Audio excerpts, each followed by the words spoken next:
Hi everybody. Thanks for joining me. So, Mother's Day is coming on Sunday, and it gets us thinking about mothers and grandmothers and our lineage and those who came before us. And for me, when I'm in the kitchen, I kind of always, one way or another, have my mother or my grandmother kind of somewhere around, like haunted in a good way by my ghosts. I always felt loved and cared for by moms.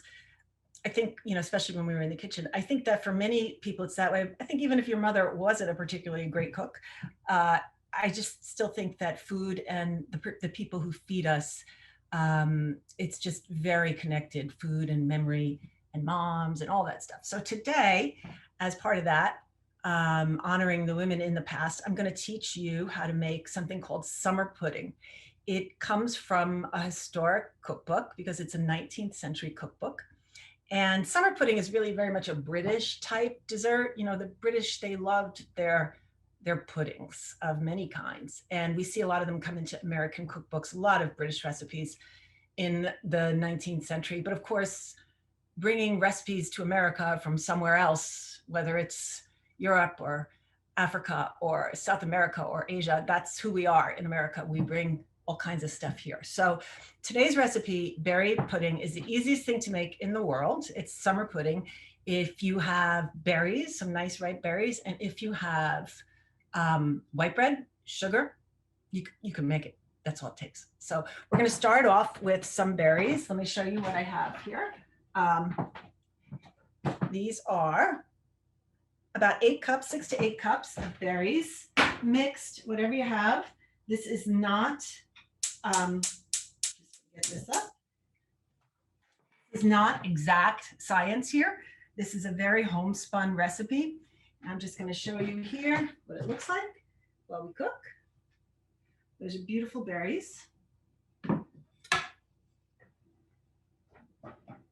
And what I'm going to do is cook them down. It takes about 5 minutes. And while I cook these down, I'm going to talk to you about the history of this recipe and how I came to find it. But let's just talk a little more about the berries. You could use blackberries here. You can see I've used a lot of strawberries. And you may wish to add a little water because you want a little brothiness, but I'm going to hold off on that because sometimes if you make it too wet, that's not good either. So I'm going to put in, this is 1/3 cup of sugar, but I'm a little miserly. I like it to be, I don't know, have the tartness to it. I don't want to taste all sugar. I want to taste the fruit. And plus, I like to serve berry pudding, summer pudding, with a little cream or ice cream. So I don't like it to be too sweet. And I'm a big fan of telling people to taste their fruit before they add sugar because, fruit's different. It's not industrialized to always taste the same. So we have to taste it. Okay, so we'll go back to the main camera now and I'll continue cooking this. And I'll talk to you a little bit about the recipe while this cooks. So I said this comes from a 19th century cookbook, and it's called Christianity in the Kitchen, which if you're not a Christian may not appeal to you, but when I tell you the story, I think you'll find it interesting. Many years ago, my husband and I wound up moving to a farmhouse for a little while. And I was a very urban creature. And I got this idea, I want to have a vegetable garden. It was a pre-Civil War farmhouse. We rented it. And it was in rural New Jersey. And while I was there, sort of being this naive, newcomer gardener in love with the miraculousness of growing my own food, I started to think about the women who came before me in that farmhouse. And it was pre-Civil War. And there were a lot of bedrooms, so I knew there were a lot of kids. And I got to think about history and how so many women in history never get their stories told because they spend their lives caring for family, particularly in the past. It's changed a lot, obviously, but up until very recent history, so many women have not had their stories told. I got it in my head that maybe through food, I could tell the story of American women starting from the very beginning. And I mean very beginning, from prehistory and then to natives. Let me stir this here. Native Americans. It makes you question, well, what is an American woman? What is American women's history, right? So is it an Indian woman in the Southwest gathering like pine nuts and grinding them on grinding stones? Is it, I don't know, someone in a pueblo cooking bread? Is it someone in the upper Northwest drying fish? Is it a woman from Africa in the low country, a slave woman cooking with what she has? Is it some kind of, colonial woman from Britain or Holland? We have so many people here. So I really wanted to tell the richness of that story. You cannot tell a story of women in American food without talking about those people who were here before us, and certainly not without slavery, which brought so much cooking. So many Black women did so much for American cooking, bringing foodways from Africa, and in many, many ways in food businesses. When I wrote this book, I did a lot of research. I found incredible stories, particularly from slavery, about women, for example, who were enslaved and would get their master's permission to start a baking business at night on the side and try to earn money to buy their children's freedom. So what emerged for me in a lot of this thinking was that cooking and food has been so intertwined with women's lives. Not only can you tell history from that window, but women really shaped history through what they did in the kitchen, with food businesses, and with cooking. And I saw two big themes emerge that I found fascinating. One is the oppressive nature of cooking, because it's really hard, and a lot of women have spent way too much time in the kitchen, away from the world. And yet the power of cooking, of being able to cook and having those recipes. Power and oppression. This recipe comes from Christianity in the Kitchen. It comes from a period in the 19th century when there was a lot of reform going on in America, and a lot of people were obsessed with virtue. When you think about women's cookbooks, you have to realize that before women were educated, they couldn't read. Before there were mass printing presses invented, there weren't many cookbooks. So a lot of it was handed orally, and it really wasn't until the 19th century that that we find a lot of cookbooks out there, and an explosion actually of cookbooks. And it was also a time when women were starting to get more involved in their communities and getting active, particularly white middle-class women fighting for suffrage, fighting for a lot of philanthropic causes, for the right to be educated, a lot of activism for temperance, because alcohol has been such a problem for women in their lives, at least from when you read the accounts then. So there was this huge activism, and a lot of women used cookbooks to express themselves. Charitable cookbooks to raise money for their causes that they cared about,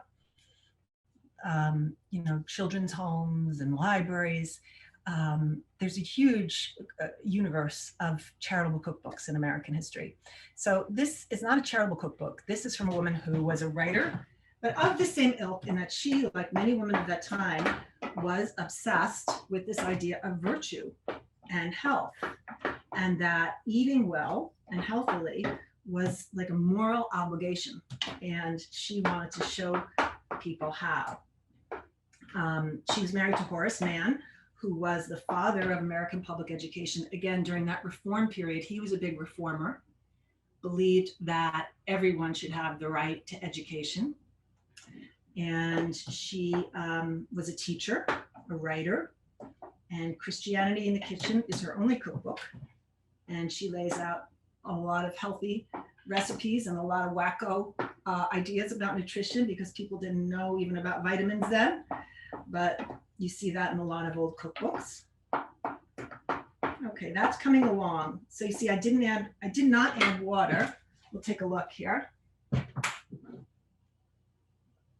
I did not add water. I did not need to add water. It's getting very loose. Okay, almost there. I want those berries to be a little bit softer, and you will see why in a minute. Okay, we'll go back to the main camera. Okay, so fruit pudding, summer pudding, is kind of like a puzzle. You take a vessel, whether it's, I take the shortcut and use a Pyrex because it's just so easy. You're basically going to layer berries and bread, berries and bread, berries and bread.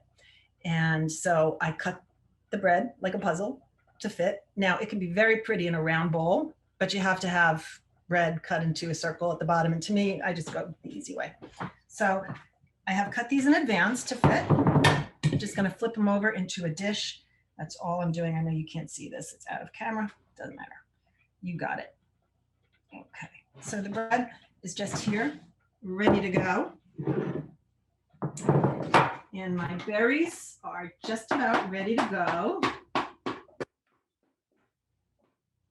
And I am going to taste, as I told you I would. To me, that's good. It's got a little tartness in it. Sometimes if the fruit is a little dull, I'll take a squeeze of lemon in it. You know, that just brings up the tang a little bit and plays off the sugar. I don't even know if I need it right now. I think it tastes beautiful. So we're going to layer our dish in a minute. Does anybody have any questions out there? Let me take a look at the chat.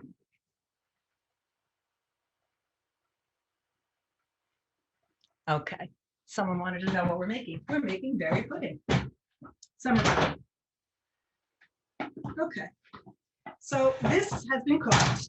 Ideally, you would have done this ahead of time and it would be cool so you can handle it. But I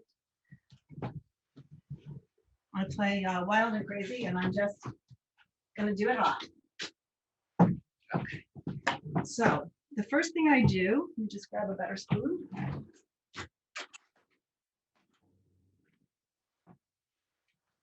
I put, what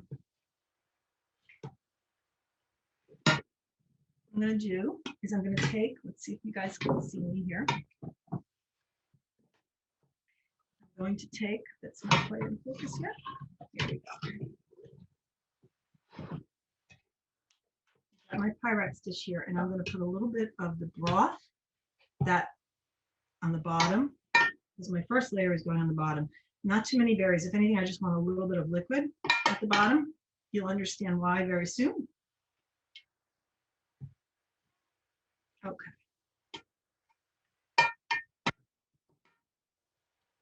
All right. I'll show you on the camera if you'd like. Okay, just a little bit of liquid in the bottom there. Okay, let me flip back.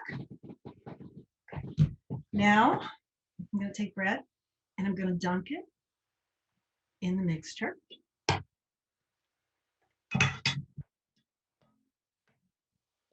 And because the bread is hot, I'm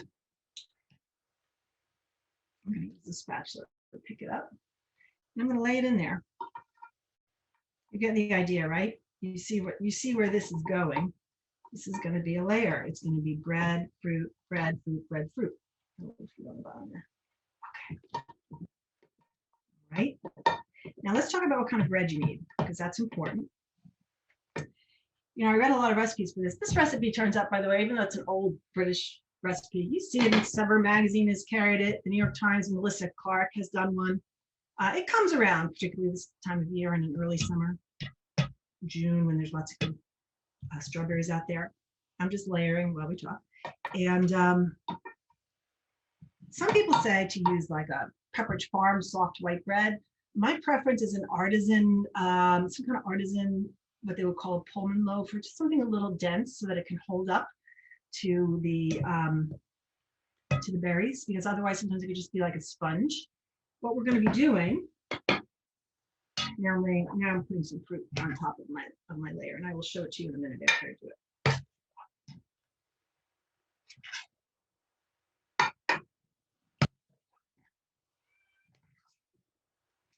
Notice that it sinks down. I made one last night that I'm going to show you, and it actually sank a little bit. And I think it's because I did use that really soft white bread. So I like it to have a little bit more body so that it holds up. Do another view here. Okay. Oops, let's go back. No, let's go forward. I have to do this in reverse. You get the idea. I layered. I put the liquid on the bottom, a layer of bread, a layer of fruit, and I'm going to go back to a layer of bread. Here we go. And again, I dip it inside this just to kind of give it a head start. So what happens is that we're going to put this in the refrigerator overnight. at least 6 hours. You can do it if you do it in the morning for a dinner, that'll be fine. And then you're going to flip it and invert it. And now it may sound strange to you, like bread and berries, what's that like? It's just very good. It's a way to eat berries, basically, and the bread just gives it this form and some body, and it kind of all melds together. So it's good. Let's see what we have here. Now the question is, can you use this? Can you use another kind of fruit? I don't see why not. I don't see why you couldn't use peaches in the summer as long as you cook them so that they're soft and they're going to all meld together. I think it'd be good. I don't see why you couldn't use apples in the fall. They're a little, obviously they're harder. You'd have to really cook them down a little bit, but why not? Okay, I've got my layer. I like to put it in there pretty tight. So it is like a puzzle. And if I see an open space, I might just cut it to fit and put another piece in there so that I don't have any big gaps or opening. You just shove it in, make it fit. It's good. Okay, so I have my second layer of bread onto my berries. Here we go. So, about these old cookbooks, that really is quite a phenomenon. I found cookbooks for suffrage. I found cookbooks for Civil War veterans, from their for hospitals to care for Civil War veterans. Cookbooks to raise money for an insane asylum. Cookbooks for a children's home. Libraries. It really is cookbooks for every possible cause. This was a time in the 19th century where science was just kind of, it was the time of science. And a lot of these cookbooks were the beginning of what we would call the home economics movement. Certainly this one is very much that way, with all this idea of nutrition and that food should be fuel for the body, and it was kind of moralistic. So that kind of goes into this tradition. There's a woman named Catherine Beecher, who really, I don't know if any of you know of her, she's very influential, did not believe women should have the right to vote, but believed that from their kitchens, women could, and their homes really had their big role, and that they should be highly educated to raise better children and better men to run the world. So it's interesting. Just gotta rinse off my hands.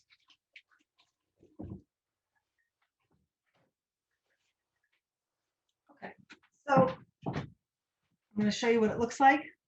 Okay, so here you go. Okay, I ran out of juice a little bit, but it's totally not going to matter because this is going to sit all night and the juice is going to fall down and soak it. Now, how is this going to work? Okay, I'm going to show you how. Put this down. Okay. I have a piece of wax paper.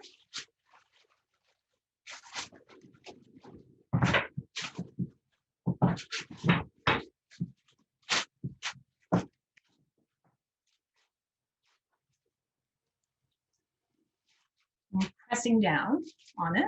Pull it back a little bit.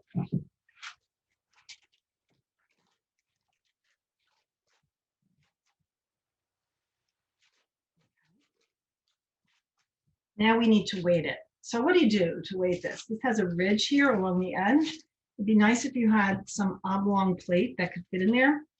I do not, no matter how hard I looked. Again, that's where a round bowl might be better. You could probably find a better thing to fit in it. So we want to lay something heavy on this overnight. It's going to sit in the fridge. And I'll show you what I use. I think I put them away. Be right back. Right back. Okay. Well, yeah, let's do this. Okay, here I am. So I would use just like a can in there, maybe a jar of applesauce, something like that. It works fine. I might go in there, a couple hours in there, make sure that it's going right. You can handle this. You can press it down. But basically, this is it. You stick it in the fridge, okay, overnight. And then it comes out the next day, and you take like a butter knife and you go along the edge and you put a plate and you do the flip. And then hopefully it all comes together beautifully in a little mold. I'll show you how mine came out. Okay, hang on.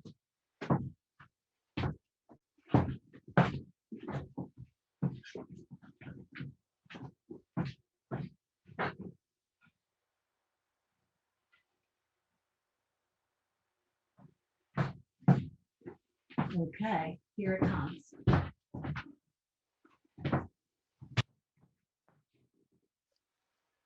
Summer pudding.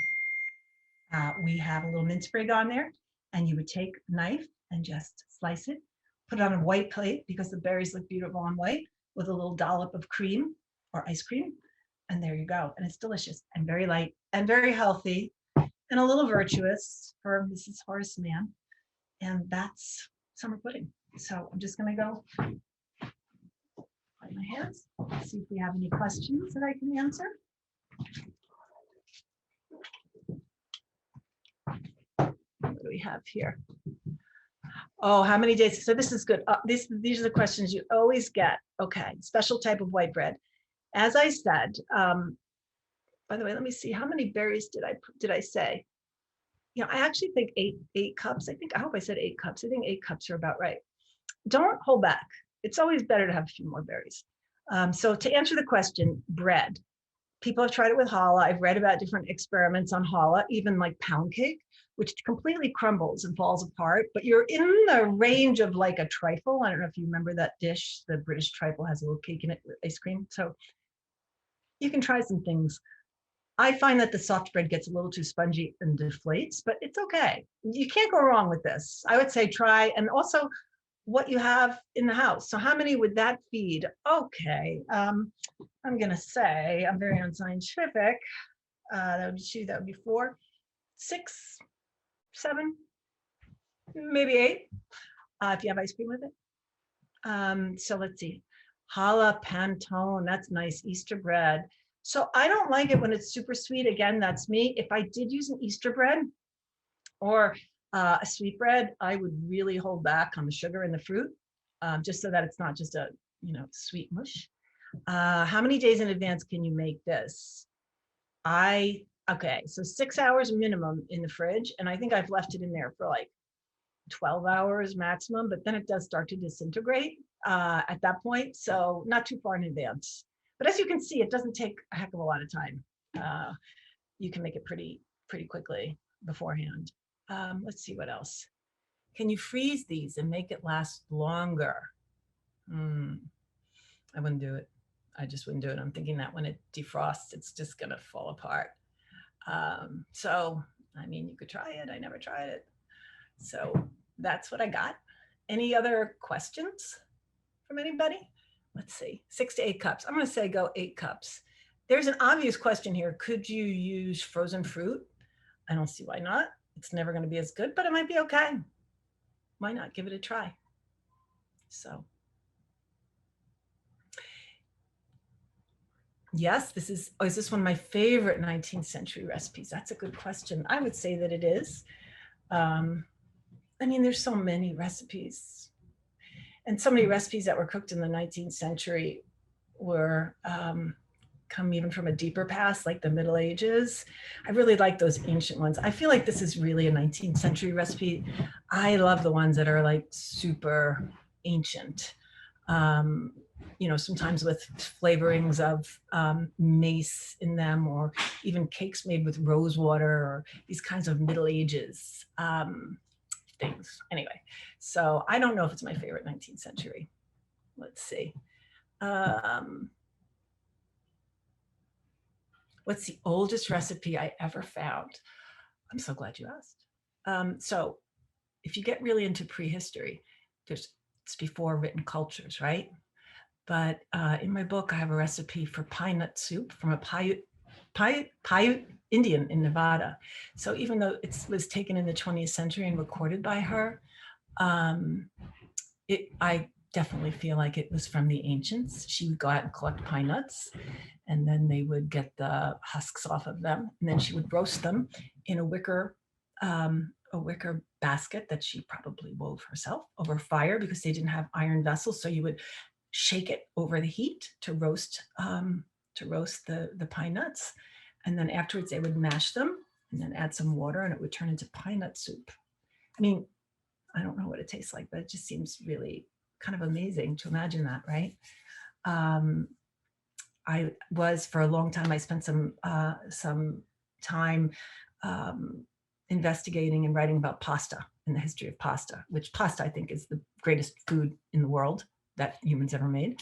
And so I would have to say pasta also. So any other questions?